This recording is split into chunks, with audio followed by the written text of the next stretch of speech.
بسم اللہ الرحمن الرحیم۔ السلام علیکم اسٹوڈینٹس، آج ہم لوگ اپنا PS402 کا لیکچر نمبر 16 کریں گے۔ فائنل ٹرم کی پریپریشن ہم لوگ سٹارٹ کریں گے آج کے لیکچر سے۔ ساؤنڈ پرسیپشن کے بارے میں بات کریں گے، ایئر کا جو اسٹرکچر ہوتا ہے اس کے بارے میں بھی بات کریں گے۔ اس میں جو لانگ کوسچنز ہوں گے وہ بھی میں آپ لوگوں کو بتا دوں گی۔ بہت ساری ایسی چیزیں ہیں آپ لوگوں کے فائنل ٹرم میں بھی جو ارریلیونٹ بھی ہیں، تو خیر ان کو پھر ہم چھوڑ دیں گے۔ جو آپ کے ریلیونٹ جسٹ لیکچرز ہیں اور جو ٹاپکس ہیں صرف وہی میں آپ لوگوں کو پڑھاؤں گی جو آپ لوگوں کے پیپرز وغیرہ میں آتے ہیں۔ ہم لوگ چلتے ہیں اپنے آج کے لیکچر کی طرف۔ سب سے پہلے ہم لوگ لاؤڈنیس کے بارے میں بات کرتے ہیں۔ لاؤڈنیس جو کوالٹی ہے یہ ایمپلیٹیوڈ یا جو ساؤنڈ پریشر ہوتا ہے اس سے زیادہ کلوزلی ریلیٹڈ ہے۔ تو آپ کا یہ MCQs بھی آتا ہے کہ loudness is most closely related two dash, تو ایمپلیٹیوڈ یا ساؤنڈ پریشر اس کا رائٹ آنسر ہے۔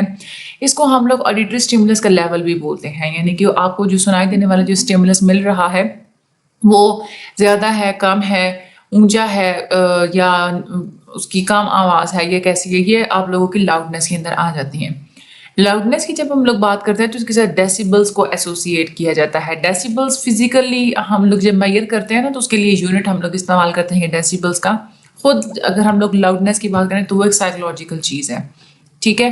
آگے ہم لوگ چلتے ہیں، یہ آپ لوگوں کے MCQs میں آ سکتے ہیں۔ فرسٹ ہارمونک 200 ہرٹز ہوتا ہے، second harmonic 400 hertz, third harmonic 600 hertz, fourth harmonic 800 hertz. باقی اس میں سے یہ والا لانگ کوسچن یا شارٹ کوسچن آپ لوگوں کے نہیں بنتے۔ آگے آ جائیں، یہاں پہ آپ لوگوں کو یہ MCQs آتا ہے کہ جب آپ لوگ انٹینسٹی کو 10 ڈیسیبلز جتنا بڑھاتے ہیں تو اس سے آپ کی جو لاؤڈنیس ہوتی ہے وہ ڈبل ہو جاتی ہے، ٹھیک ہے۔ تو یہ آپ لوگوں کا MCQs آتا ہے۔ آگے آ جائیں، پچ اور ٹون ہائٹ یہ کیا ہوتے ہیں، یہ آپ لوگوں کے شارٹ کوسچن کے حوالے سے بہت امپورٹنٹ ہے۔ پچ ایک پرسیپچول کوالٹی ہوتی ہے، یعنی کہ ہم لوگ چیز کو جو ہائی یا لو ڈسکرائب کرتے ہیں اس کو ہم لوگ پچ بولتے ہیں۔ یہ ہماری جو سینسز ہوتی ہے نا، سننے کی جو سماعت ہوتی ہے، یعنی کہ جو آڈیٹری سینسیشن ہوتی ہے، اس کی وہ خصوصیت ہوتی ہے جس کی بنیاد پہ ہم لوگ آوازوں کو میوزیکل اسکیل پہ ایک آرڈر کی فارم میں رکھ سکتے ہیں۔ آپ نے دیکھا ہوگا نا جو چھوٹے پیانو ہوتے ہیں، جو بچوں کے کھلونے بھی ہوتے ہیں، اس پہ بھی آپ نے دیکھا ہوگا کہ سب سے زیادہ جو ایک سائڈ والا جو بٹن ہوتا ہے نا اس کی بالکل پتلی آواز ہوتی ہے، دوسرے سائڈ والے بٹن کی بہت بھاری آواز ہوتی ہے، یعنی کہ اس ایک آرڈر میں وہ والی آواز وہاں پہ ارینج ہوئی ہوتی ہے۔ تو یہ آپ لوگ پچ کی بنیاد پہ وہ میوزیکل اسکیل پہ اس طرح سے ساؤنڈ کو آرڈر کیا جاتا ہے۔ پچ کا کلوزلی تعلق ہے فریکوینسی کی فزیکل پراپرٹی کے ساتھ، تو یہ بھی آپ لوگوں کو MCQs آتا ہے۔ جو وہ والی آوازیں جن کی بنیادی طور پہ فریکوینسیز لو ہوتی ہیں ان کی پچ بھی لو ہوتی ہے، اور جو فریکوینسیز ہائی ہوتی ہیں ان کی پچز بھی ہائی ہوتی ہیں۔ آگے آ جاتے ہیں، ٹون ہائٹ کیا ہوتا ہے۔ ٹون ہائٹ وہ ایکسپیرینس ہوتا ہے کہ جب آپ کی پچ انکریز ہوتی ہے نا، ٹھیک ہے، تو اس کے ساتھ جو فریکوینسی بھی انکریز ہو رہی ہوتی ہے اس کو ہم لوگ بولتے ہیں ٹون ہائٹ۔ آپ نے دیکھا ہوگا کہ جو پیانو ہوتا ہے نا اس کی سب سے جو لیفٹ اینڈ والی جو کی بورڈ ہوتا ہے وہاں پہ جو کیز ہوتی ہیں ان کا سب سے زیادہ لویسٹ نوٹ ہوتا ہے، پچ اور فریکوینسی وہاں پہ بہت زیادہ لو ہوتی ہے، اور اس کی فریکوینسی ہوتی ہے 27.5 ہرٹز۔ جب آپ لوگ سب سے زیادہ رائٹ ورڈ موو کرتے ہیں، سب سے زیادہ رائٹ والے بٹن پہ ہائیسٹ جو ٹون ہوتی ہے اس کی فریکوینسی ہوتی ہے 4116، ٹھیک ہے۔ تو یہ جو ایک پرسیپشن کریٹ ہو جاتی ہے نا کہ ٹون جو ہے وہ بڑھتی جا رہی ہے، لیفٹ سے لے کے رائٹ تک جو بڑھ رہی ہے، تو وہ جو بڑھنے والی جو ایک پرسیپشن ہے اس کو ہم لوگ بولتے ہیں ٹون ہائٹ، ٹھیک ہے۔ آگے ہم لوگ چلتے ہیں، یہ بھی آپ لوگ یاد رکھنا ہے کہ لیفٹ پہ کتنی ہوتی ہے، رائٹ پہ کتنی ہوتی ہے۔ آگے چلتے ہیں، ٹمبر کیا ہوتا ہے، اگلا شارٹ کوسچن۔ یہ آپ لوگوں کے شارٹ کوسچنز ہیں، ٹون ہو گیا، پچ ہو گیا، لاؤڈنیس ہو گیا، ٹمبر ہو گیا۔ ٹمبر وہ کوالٹی ہے جب دو آوازوں کی لاؤڈنیس بھی سیم ہو، پچ بھی سیم ہو، اور دونوں ہی آوازوں کا ڈیوریشن بھی سیم ہو، لیکن سٹل آپ لوگوں کو دونوں ہی ٹونز کی، دونوں ہی آوازوں کے درمیان ڈفرنس کا پتہ چل جاتا ہے، اس کو ہم لوگ بولتے ہیں ٹمبر۔ فلوٹ اور بیسون یہ دونوں بانسری کی ٹائپس ہیں، ڈفرنٹ قسم کی بانسریاں ہوتی ہیں، ان کا سیم نوٹ ہوتا ہے، سیم لاؤڈنیس ہوتی ہے، لیکن پھر بھی ہمیں دونوں انسٹرومنٹس کے درمیان ڈفرنس کا پتہ ہوتا ہے۔ ہم لوگ ڈسکرائب کر سکتے ہیں کہ کون سی ساؤنڈ جو ہے وہ فلوٹ کی ہے اور کون سی سائڈ بیسون کی ہے۔ جو فلوٹ ہوتی ہے نا اس کی تھوڑی سی پتلی آواز ہوتی ہے، تھوڑی سی کلیئر سی ہوتی ہے، اور جو بیسون ہوتی ہے نا اس کی ایسے ہوتی ہے جیسے ناک سے آواز آ رہی ہے، تو اس طرح کی اس کی آواز ہوتی ہے۔ تو یہ جس کوالٹی کی بنیاد پہ آپ دو آوازوں کے درمیان میں ڈسٹنگوش کر سکتے ہیں اس کو ہم لوگ بولتے ہیں ٹمبر، ٹھیک ہے۔ آپ لوگوں کو یہ MCQs بھی سے ریلیٹڈ آتا ہے۔ آگے ہم لوگ چلتے ہیں، یہاں پہ جس اتنی سی بات آپ نے یاد رکھنی ہے کہ جو ٹونز ہماری فیلنگ کی تھریشولڈ سے زیادہ ہوتی ہیں نا اس سے ہمیں ایک پین کریٹ ہوتا ہے، ہمیں وہ بہت ہی ناگوار وہ والی آوازیں لگ رہی ہوتی ہیں۔